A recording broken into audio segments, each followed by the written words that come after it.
Welcome to the last breakfast. Please enjoy the video. In this video, I will explain how to get the clown emote in Brawl Stars.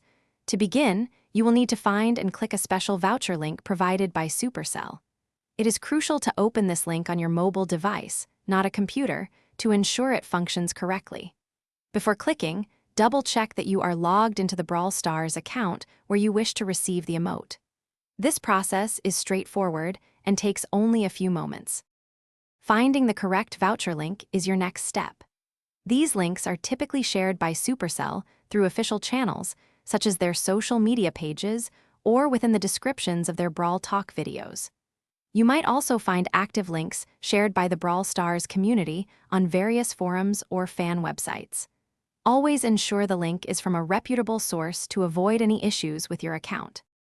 Once you click the voucher link on your mobile device, the Brawl Stars game should automatically open. A pop-up window will then appear on your screen, asking you to confirm that you wish to claim the clown pin. Simply tap the claim button within this pop-up.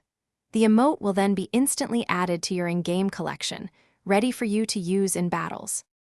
There are a few important things to remember when claiming your clown emote. This special reward can only be claimed one time for each Brawl Stars account. If you encounter any issues, such as the link not working, it is possible that the voucher has expired or is no longer active. Also, always ensure you have a stable internet connection to prevent any interruptions during the claiming process. Thanks for watching. If this was helpful, leave a like and consider subscribing. See you next time.